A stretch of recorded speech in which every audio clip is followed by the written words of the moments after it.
เป็นไก่มาล้อคองไซโยฟาร์มเด้อเป็นไก่ที่มื้อนั้นเฮาไปลุ้นรางวัลเนาะไปลุ้นรางวัลไปลุ้นแจกขนาดแต่ว่าเพิ่นก็เอาไก่มาประมูลเด้ถ้ากะมาฮอดนี้อยากเอาให้เบิ่งเนาะนี่เป็นแม่มาล้อพามาล้อเด้อไก่ที่ไม่เขานำมาไม่ค่ะนะทุกเทื่อเขาต้องได้ทุกเทื่อมาฮอดเขาต้องได้ป้องกันก่อนเนาะบ่แม่นว่าให้ป่วยแล้วเขาจึงป้องกันเนาะไก่ที่เข้าไม่เขาต้องให้ยาทุกเทื่อทุกโตเลยอันนี้เลยยังตัวผู้อยู่ในแก๊สนี้นี่เป็นตัวแม่อ้ย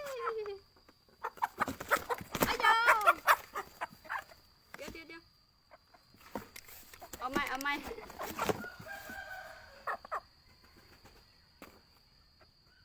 นี่เป็นตัวแม่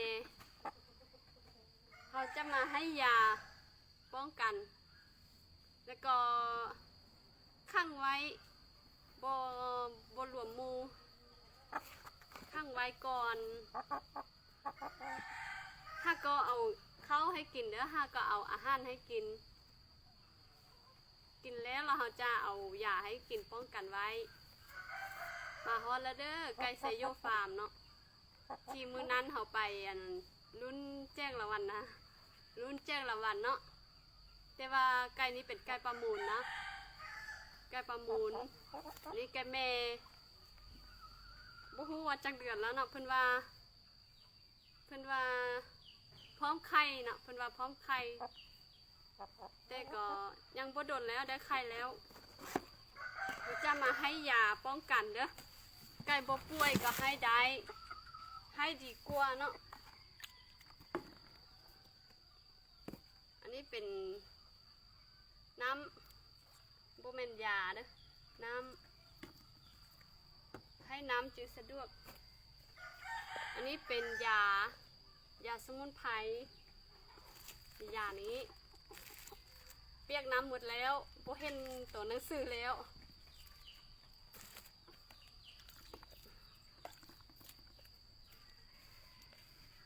ป้อนให้ซอกตัวเลยทุกเทื่อเขาต้องป้อนเด้อป้องกันไว้เนาะไก่นำเข้าไม่นะบางทีมันบ่ลืออากาศหรือว่ามันบ่เข้าใจว่าเป็นยังเลยเนาะเขานำเข้าถ้าตัวที่บ่เป็นยังก็น้อยตัวที่สุดเนาะส่วนไร่นี้มันมาไก่มาแล้วมันจะมีขี้ข้าวแล้วก็มีน้ำลายเหนียวมันเกิดน้ำลายตลอดสินะโอเคอันนี้เป็นยาสมุนไพรมีคุณสรรพคุณหลายบำรุงก็ได้เนาะถ้าไก่ตีที่ตียุสั้นเวียนมานะเอายานี้ให้กินก็ได้เด้อมันเป็นยาที่บำรุงร่างกายปัวภายในเนาะ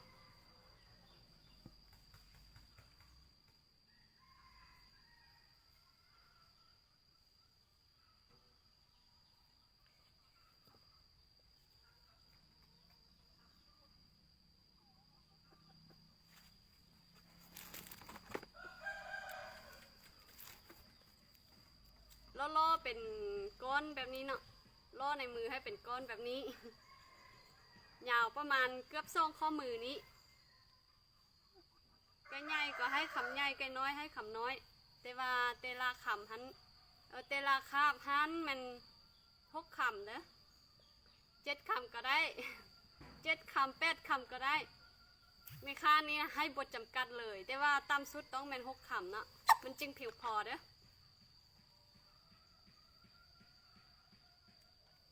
อันนี้เป็นน้ำเด้อแล้วเขาเอายายอดตามายอดตาใส่เดไก่นี้ส่วนไล่น่ะมีน้ำลายเหนียวมันคือน้ำลายตลอดแล้วมันอาจจะมีการคันดังคันตาเขาก็เอามายอดตาใส่ไปใส่แล้ว มียาไล่เด้อ เลี้ยงเกตีนี่มียาไล่สนิทเด้ออันนี้ยายอดตาบ่ต้องคาดส่วนสำคัญที่สุดเป็นยาเนาะยาที่เขาจะมาแก้ปัญหานั้นบ่ต้องให้คาดมือบ่ว่ายายอดตาหรือว่ายาสมุนไพรหรือว่ายาตัวอื่นเนาะยี่ห้ออื่นก็ได้ก็มีก็ดี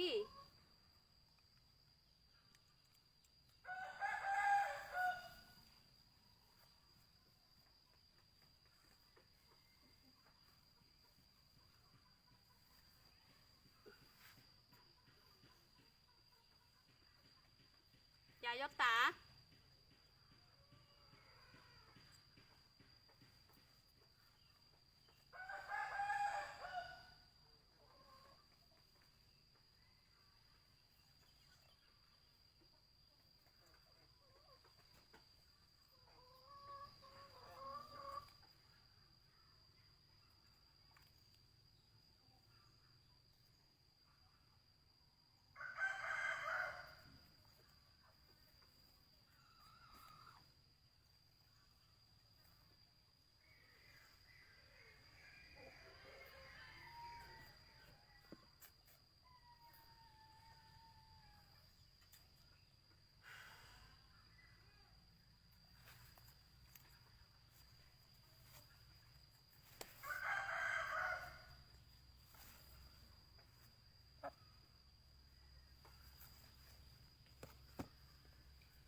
ถ้าเขาเลี้ยงไก่ตีเนาะเขาอยากป้องกันกับป้อนใช้วิธีป้อนก็ได้เนาะหรือว่าใช้วิธีปนอาหารก็ได้วิธีป้องกันเนาะ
ใส่ห้องบ่มี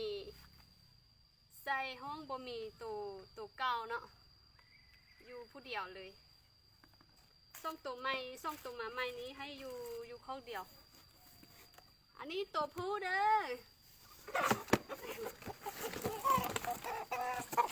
หยุด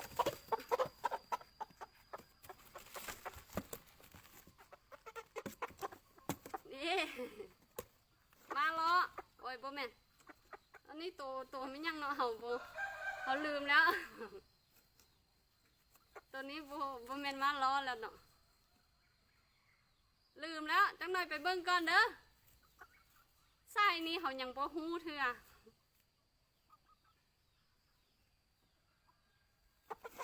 กินข้าวตัวนี้คือว่ายังมีอาหารเนาะเพิ่นให้อาหารมาบ่เพิ่นให้กล้วยเนาะการกล้วยเนาะ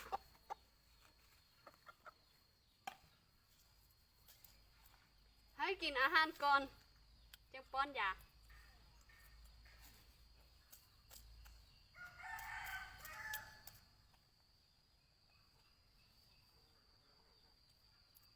โทรศัพท์อยู่ไกลโพดบ่เห็นข้อความเด้อบ่เห็นคอมเมนต์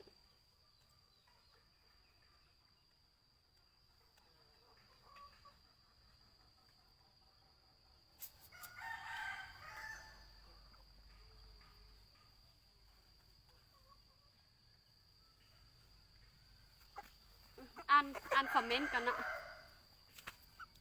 เบิ่งไก่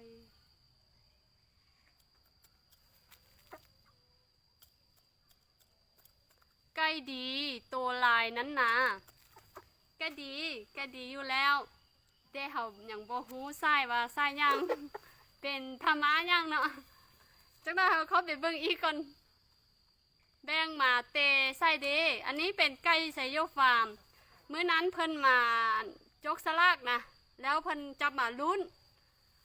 มาประมูลกับแม่เนาะประมูลเด้จกสลากเด้เนาะมีหลายรายการเนี่ยแล้วเราก็สนใจอยากเอาไส้นี้เขาบ่เคยมีเลยเขาอยากเอาไส้นี้มาเลี้ยงมาพัฒนาเบิ่งเนาะเพิ่นเขาก็ประมูลน้ำเข้าหั่นแหละเนาะแข่งกันประมูลนั่นนะ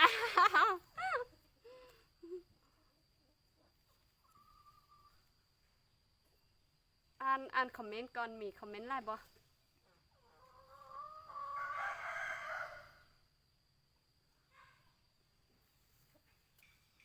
ฮอตแล้วว่าเจ๊ฮอตแล้วเด้อขอบใจและลายเด้อไก่งามลายเก่งเด้อ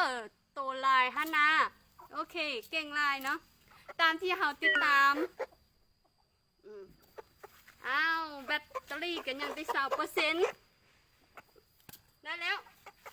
อันใกล้ทุกโตนี้เฮามันบ่ป่วยเฮาก็ต้องได้อันป้องกันเด้ออันนี้ให้ยาด้วยวิธีป้องกันเนาะบ่แม่นว่าเฮายาแล้วมันป่วยบ่แม่นเนาะเป็นใกล้ดีๆอยู่แต่ว่าเฮาใกล้ที่เขามาใหม่น่ะเฮาจะป้อนยาให้ทุกโตเลยแก้กันเนาะเฮากันไว้ถ้าบ่กันนะมันอยู่1 มื้อ 2 มื้อแล้วมันจะกลืนน้ำลายแล้ว มันจะเริ่มมีอาการแล้วแบบนี้นะบ่มัก บ่มักแบบนี้ต้องได้กัน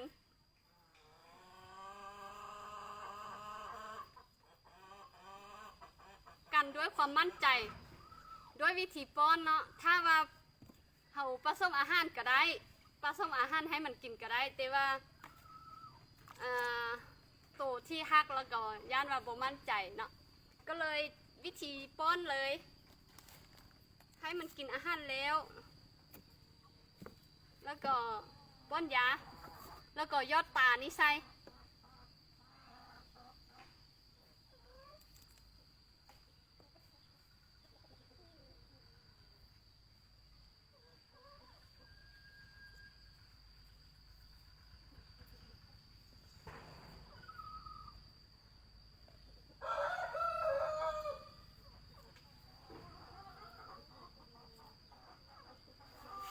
ยับมาหม้อน้อยหนึ่งดู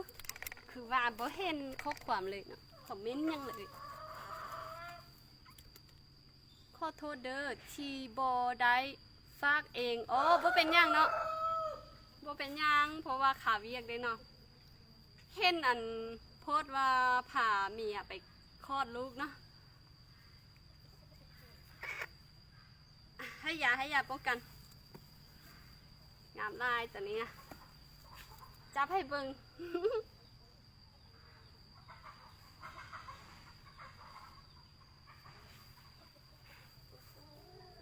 แม่มาล้อนั้นมีผู้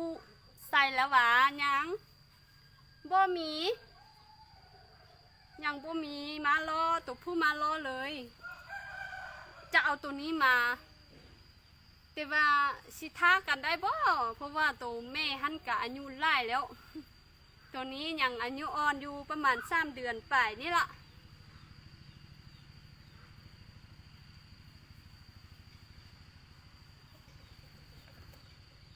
เดี๋ยวนี้มีไส้มาล้อแล้วก็ไส้พม่าIQมางอนแล้วก็กอยแล้วน้ำเข้ามาติ๊กๆเนาะ บ่ฮู้เลยว่าโอ๊ยบ่แม่นนั่นนี่โอ๊ยลืมแล้วลง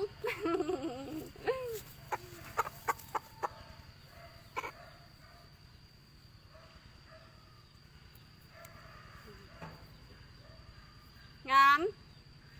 เอาบ่สีให้ผสม ได้เด้อถ้ามาให้เนาะ ลงทุนไปไล่แล้วถ้าว่าเดี๋ยวนี้เขาก็ยังบ่มั่นใจว่าจะลงทุนอีกบ่เนาะถ้าโตมักเขาก็ลงทุนได้เนาะบางทีโตบ่ค่อยบ่มักปานใดก็ยาก่อน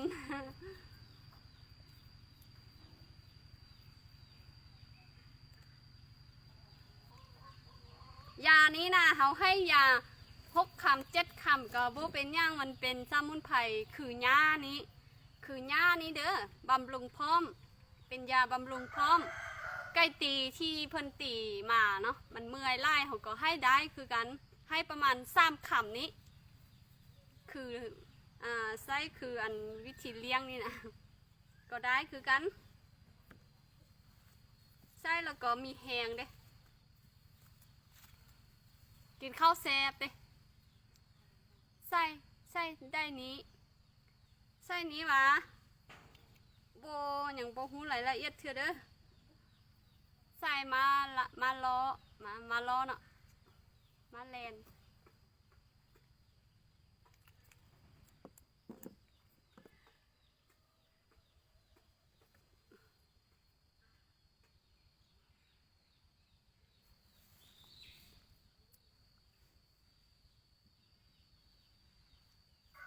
เว้ยโบเข้าตาซ้ำ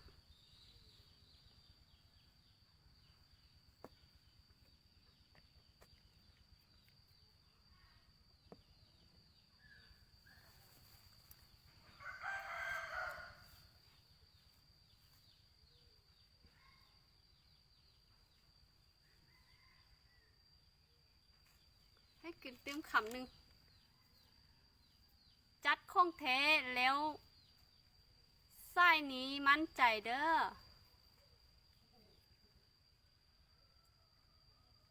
ไส้นี้มั่นใจเนาะว่าไส้นี้บ่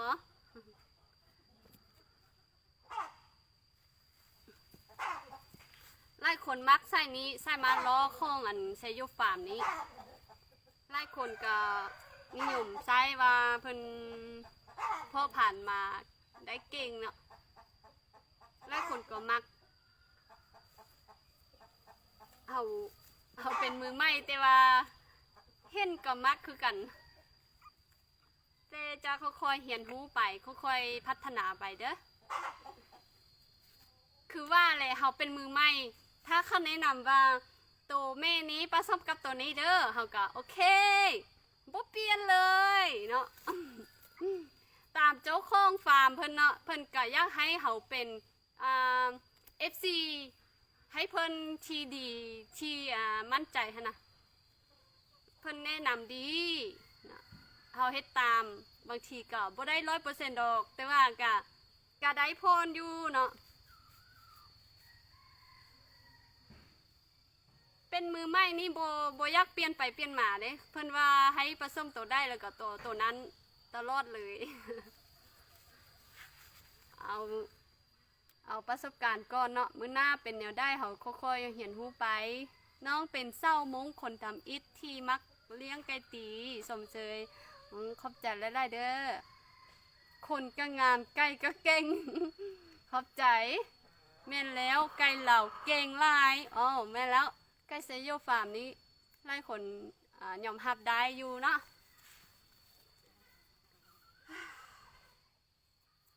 คือว่าฮั่นแหละบ่มีไ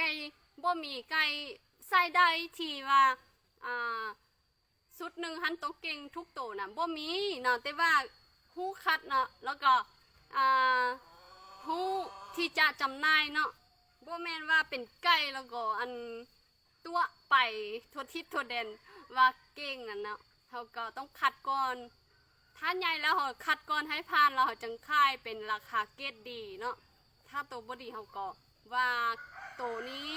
ธรรมดาเนาะในราคาที่เบาเนาะไล่คนมักอันนี้เนาะถ้าว่าได้ตัวเบากะอันนี้เขาบอกความจริงแล้วได้เนาะราคาก็เบาได้เนาะไล่คนกับบ่ย่าให้ตัวกันดูเนาะ ตัวกันกะเสียลูกค้าล้าเนาะถ้าเขาเว้าความจริงโตบ่ดีกันมีแต่ว่าเขาเจ้ายอมรับได้แล้วเนาะ บ่มีความคิดย้อนล่างเนาะได้แล้วตัวนี้ก็ได้แล้วเขาเลี้ยงไก่นะขนาดว่าเขาจะเลี้ยงไก่ลาดค่ายเป็นกิโลตัวนี้ก็คือกันเนาะเขาเลี้ยงไก่ตีคือกันตัวที่ว่าโบตีโบเก้งนะหรือว่าคนโบมากแล้วนะค่ายเป็นกิโลก็ได้นะ เนาะอันได้ก็เป็นเงินนะโบต้องว่าเอาแต่เงินไล่เนาะเงินน้อยก็ได้แล้วสู้ๆเด้อน้องมีเวลามายามฟาร์มพิเคเด้อมีพ่อพันธุ์ไก่ตีเงินล้านบาทมาแล้วเงินล้านบาทวะโดยมื้อหน้ามีโอกาสก็เนาะจะไปศึกษาจะไปเบิ่งเด้อ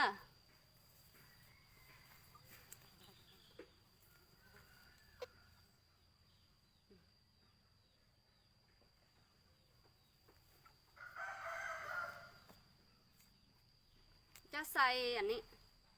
เติมหน่อยหนึ่ง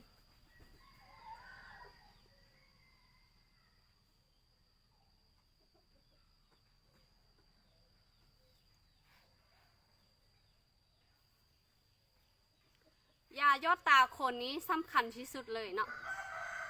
ในเมื่อที่มันเริ่มกลืนน้ำลายเขาเห็นว่ากลืนน้ำลายแล้วเอานี้ใส่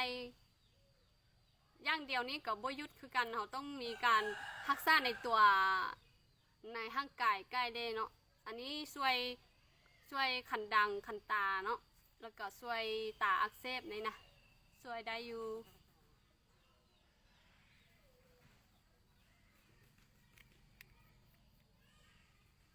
ถ้าตาเจ็บแหงไล่ก็ช่วยบ่ได้แล้ว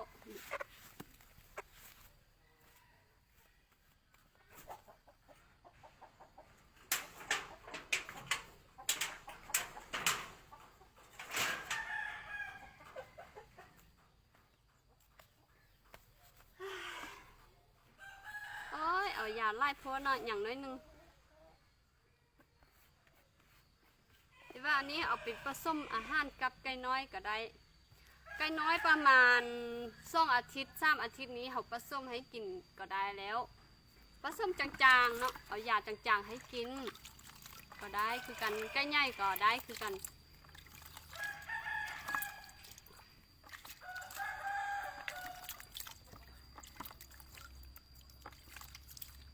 ไปเกลือไก่กันเด้อเพราะว่ายังไม่ได้เกลือไก่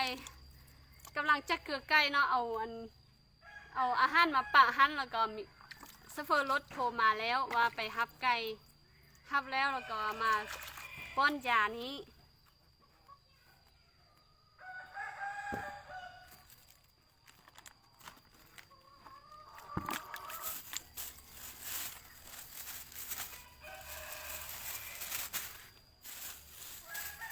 อันนี้มียาไล่เลยอันนี้อัมปีอันนี้มันบุหูซื้อแล้วแต่ว่าเพิ่นว่าถ้าว่าพ่อพันธุ์ที่มีอายุไล่แล้วเขาก็ต้องได้ใส่ตัวนี้นะบุหูซื้อเนาะอันนี้เด้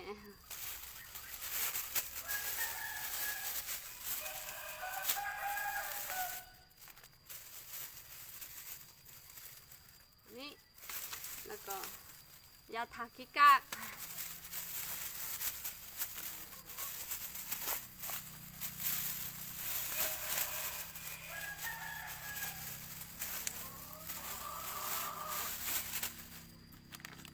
ฝากเท่านี้ก่อนเด้อไปเกลือไก่ก่อนยังบ่ได้กินข้าวเทือเลี้ยงไก่นี่นะถ้าผู้เดียวแล้วก็ยุ่งเวียกไล่น่ะข้าวเช้าบ่ได้กินเลยก่อนจะกินข้าวเช้าแม่นตอน11-12 โมงแล้วแทนข้าวสวยเลยแล้ว